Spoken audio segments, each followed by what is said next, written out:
एक अमीर औरत ने गुस्से में अपनी ही बेटी को एक भिखारी के साथ घर से निकाल दिया। लड़की सड़क पर रोती रही। उसे लगा उसकी जिंदगी खत्म हो चुकी है। लेकिन कुछ घंटों बाद वही भिखारी उसे शहर के सबसे महंगे होटल में ले गया, जहां करोड़पति लोग उसके सामने झुक रहे थे। लड़की समझ ही नहीं पाई कि जिसे दुनिया भिखारी समझ रही थी, वह अरबों की कंपनी का वारिस था। लेकिन असली झटका अभी बाकी था, क्योंकि उसके अपहरण, करोड़ों की संपत्ति और उसकी सौतेली मां के पीछे छिपा ऐसा खतरनाक राज सामने आने वाला था, जिसे सुनकर सबके होश उड़ गए। शहर के सबसे अमीर और प्रतिष्ठित इलाके में एक विशाल हवेली थी, ओबेरॉय हाउस। ऊंची संगमरमर की दीवारें, विशाल लोहे का गेट, दर्जनों नौकर, महंगी विदेशी गाड़ियां और अंदर ऐसा वैभव जिसे देखकर लोग दंग रह जाते थे। लोग कहते थे कि इस घर में रहने वालों के पास दुनिया की हर खुशी है। लेकिन उस हवेली के अंदर एक लड़की ऐसी भी थी जिसकी जिंदगी हर दिन धीरे धीरे टूट रही थी। उसका नाम था अनाया। 22 साल की अनाया बेहद सुंदर और शांत स्वभाव की लड़की थी। बड़ी बड़ी आंखें, मासूम चेहरा और ऐसा विनम्र व्यवहार कि जो भी उससे मिलता उसकी तारीफ किए बिना नहीं रह पाता। लेकिन उसकी मुस्कान के पीछे गहरा दर्द छिपा था। जब अनाया सिर्फ 8 साल की थी, तभी उसकी मां की मौत हो गई थी। उस दिन के बाद उसकी दुनिया बदल गई। कुछ वर्षों तक उसके पिता करण ओबेरॉय ने उसे बहुत प्यार दिया, लेकिन बिजनेस और अकेलेपन के कारण उन्होंने दूसरी शादी कर ली। नई पत्नी का नाम था मोहिनी। शुरुआत में मोहिनी ने अनाया को खूब प्यार दिखाया। लोगों के सामने वह उसे बेटी कहती, उसके लिए महंगे कपड़े खरीदती और हर समय मुस्कुराती रहती। लेकिन शादी के कुछ महीनों बाद उसका असली चेहरा सामने आ गया। मोहिनी बेहद लालची और चालाक औरत थी। उसे अनाया से नफरत थी, क्योंकि करण ओबेरॉय की आधी संपत्ति भविष्य में अनाया के नाम होने वाली थी। धीरे धीरे उसने अनाया को घर की बेटी नहीं, बल्कि नौकरानी बना दिया। सुबह जल्दी उठना, पूरा घर साफ करना, रसोई संभालना, मेहमानों की सेवा करना, जबकि घर में दर्जनों नौकर थे। लेकिन कोई मोहिनी के खिलाफ बोलने की हिम्मत नहीं करता था। उस रात भी अनाया रसोई में बर्तन धो रही थी। ठंड बहुत ज्यादा थी। उसके हाथ बर्फ जैसे पानी में कांप रहे थे। तभी पीछे से मोहिनी की तेज आवाज गूंजी, अनाया, अभी तक काम खत्म नहीं हुआ। बस माँ जी, बस माँ जी, यही सुन सुनकर थक गई हूं मैं। अनाया चुप रही। उसे पता था कि जवाब देने का मतलब और ज्यादा अपमान होगा। उसी समय हवेली के मुख्य दरवाजे पर दस्तक हुई।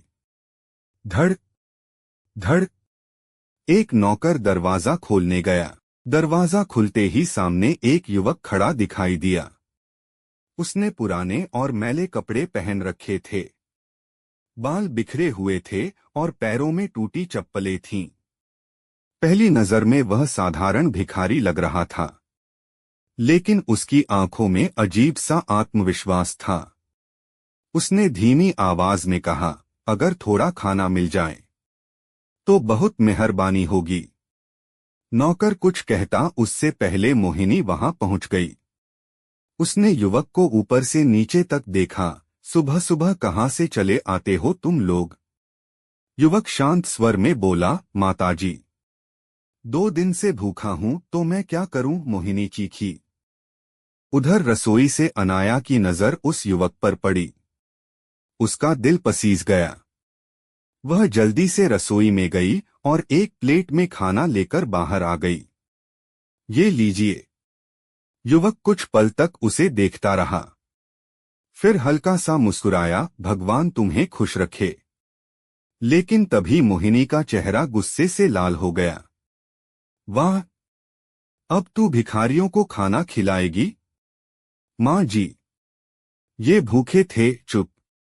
मोहिनी जोर से चीखी। तुझे इस पर इतनी दया आ रही है ना, तो आज से इसी के साथ रह। अनाया के पैरों तले जमीन खिसक गई। माँ जी, मैं इन्हें जानती तक नहीं। लेकिन मोहिनी नहीं रुकी। उसने अनाया का बैग उठाकर बाहर फेंक दिया। आज के बाद इस घर में तेरे लिए कोई जगह नहीं। अनाया रोने लगी। प्लीज माँ जी, पापा आने वाले होंगे, नाटक बंद कर। मोहिनी ने दरवाजा बंद कर दिया। धड़ाम। उस आवाज के साथ जैसे अनाया की पूरी दुनिया टूट गई। ठंडी हवा चल रही थी। अनाया सड़क पर खड़ी कांप रही थी।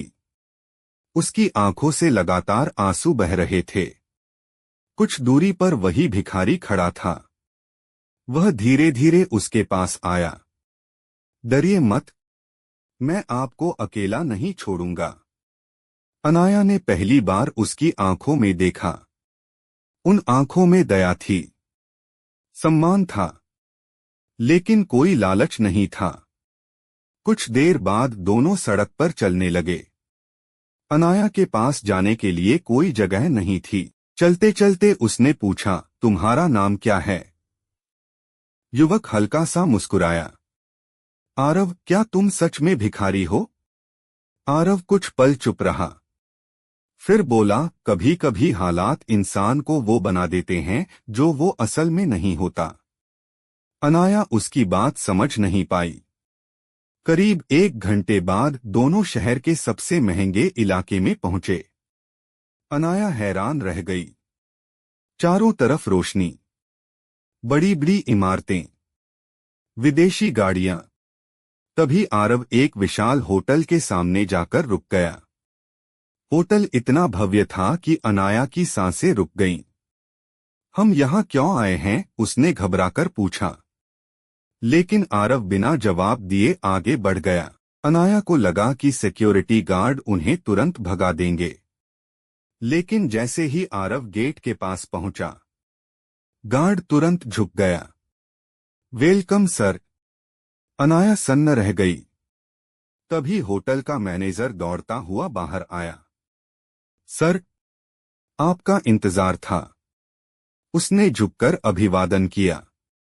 अनाया को लगा शायद कोई गलतफहमी हुई है, लेकिन नहीं।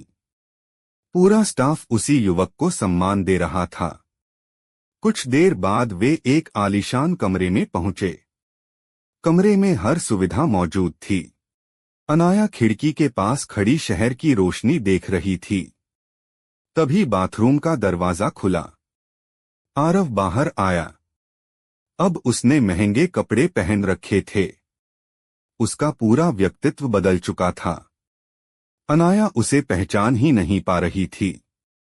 तभी मैनेजर अंदर आया। सर, बोर्ड ऑफ डायरेक्टर्स आपका इंतजार कर रहे हैं। अनाया चौंक गई। Board of directors? अब वह खुद को रोक नहीं पाई। सच बताइए, आप हैं कौन?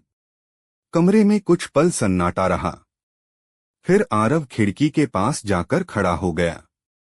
मेरा असली नाम आरव मल्होत्रा है। अनाया की आंखें फैल गईं। मल्होत्रा ग्रुप, देश की सबसे बड़ी कंपनियों में से एक। लेकिन आप भिखारी क्यों बने हुए थे? आरव हल्का सा मुस्कुराया। ये एक परीक्षा थी। परीक्षा? मेरे दादाजी चाहते थे कि कंपनी संभालने से पहले मैं असली दुनिया देखूं। इसलिए पिछले 6 महीनों से मैं आम इंसानों की तरह रह रहा था। अनाया स्तब्ध रह गई। आरव आगे बोला, ज्यादातर लोगों ने मुझे अपमानित किया, लेकिन तुम पहली इंसान थी जिसने बिना किसी स्वार्थ के मेरी मदद की। अनाया चुप रही। उसकी आंखों में आंसू आ गए। शायद पहली बार किसी ने उसकी अच्छाई देखी थी। अगले कुछ दिनों में अनाया की जिंदगी बदलने लगी। आरव ने उसे सम्मान दिया। उसकी पढ़ाई दोबारा शुरू करवाई। उसे महसूस कराया कि वह कमजोर नहीं है। धीरे धीरे दोनों के बीच अपनापन बढ़ने लगा। लेकिन कहानी में सबसे बड़ा तूफान अभी बाकी था। एक रात आरव को अचानक एक फोन आया। फोन सुनते ही उसके चेहरे का रंग उड़ गया। क्या? वह तुरंत खड़ा हो गया। अनाया घबरा गई। क्या हुआ? आरव ने कांपती आवाज में कहा, दादाजी पर हमला हुआ है। दोनों तुरंत अस्पताल पहुंचे। पूरा अस्पताल सिक्योरिटी से घिरा हुआ था। डॉक्टर बाहर आए, अब खतरा टल गया है। लेकिन हमला जानलेवा था। आरव की आंखों में गुस्सा भर गया। उसे शक था कि यह हमला बिजनेस दुश्मनों ने करवाया है। लेकिन अगले दिन जो सच सामने आया, उसे सुनकर उसकी दुनिया हिल गई। हमला किसी दुश्मन ने नहीं, बल्कि उसके अपने चाचा ने करवाया था, कंपनी पर कब्जा करने के लिए। आरव पूरी तरह टूट गया। उसी रात अनाया उसके पास आई। हर लड़ाई ताकत से नहीं जीती जाती, कभी कभी साथ भी जरूरी होता है।